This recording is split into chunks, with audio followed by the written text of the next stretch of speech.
வணக்கம். வணக்கம். போன இதுலயே எபிசோட்லயே தமிழ் வாத்தியார் அசிங்கப்பட்டுட்டாரு. அங்கேருந்து ஆரம்பிச்சுட்டு தமிழ் பீரியட் எபிசோடு என்ன கேட்டா ஆமா. பாப்போம். இது செப்பரேட்டா என்ன வச்சு அவரோட தமிழ் வாத்தியார வச்சு செஞ்சிருக்காங்களா இல்ல தமிழ் வாத்தியார் அவங்க வச்சு செஞ்சிருக்காரான்னு பார்ப்போம்.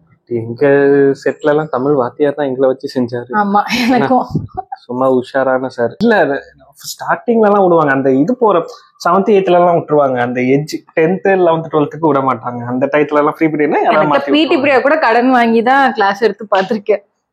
ஃப்ரீ பீரியட்னு ஒண்ணு யாராவது ஒரு சார் வந்துட்டு கம்முன்னு அமைதியா தான் படிங்க, இது அமைதியா இருக்க, சத்தம் போடாம இருங்கன்றாங்க. உட்காந்து பேசிக்கிட்டு சும்மா ஏதாவது பென் ஃபைட் விளையாண்டுக்கிட்டு அப்படியே உட்கார்ந்து இருப்போம். நாங்க வந்து பிடி பீரியட் அது மாதிரி பண்ணுவோம். பிடி பீரியட் என்ன பண்ணுவோம்னா விட மாட்டாங்களா, விளையாட விடுவாங்க.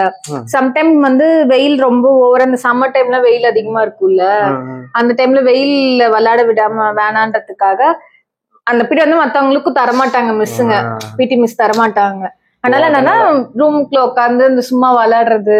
அப்பதான் அப்படின்னு அப்படியே ஜாங்கிரி மாதிரி தெரியும் அவங்களுக்கு, உடனே வந்து எடுத்துருவாங்க. இல்ல எங்க பிடி மிஸ் தரமாட்டாங்க. எங்க பிடி மிஸ் அந்த எனக்கு வந்து பிடி மிஸ் நல்ல இது தரமாட்டாங்க. பிடி வந்து சம் கிளாஸஸ் வந்து அவங்க கிளாஸும் எடுத்தாகணும், அதுவும் உண்டு. ஏன்னா அதுவும் எக்ஸாம்ல வரும்ல, பிடி எக்ஸாமும் உண்டு.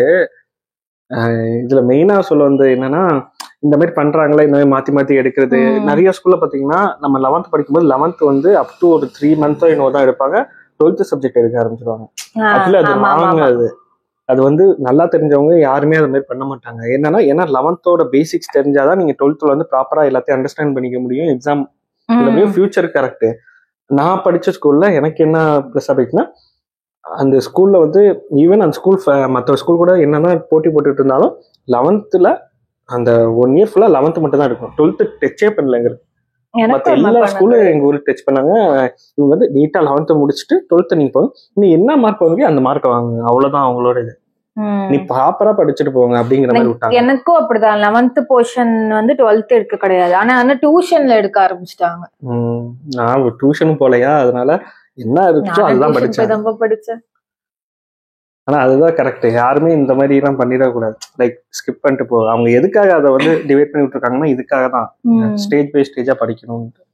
நல்லா இருந்துச்சு இந்த எபிசோட. எனக்கு ரொம்ப இதா ரியாலிட்டியா ரொம்ப கிளாஸ் ரூம்ல இருக்க மாதிரியே ஒரு ஃபீல் எனக்கு. அப்படியே கிளாஸ் ரூம்ல போய் உட்கார்ந்து நம்ம அந்த இதுல இருக்க மாதிரி ஒரு ஃபீல் வந்துச்சு. நெக்ஸ்ட் ஃப்ரீ பீரியட் நெக்ஸ்ட் எபிசோட்ல பாப்போமா? அது வரைக்கும்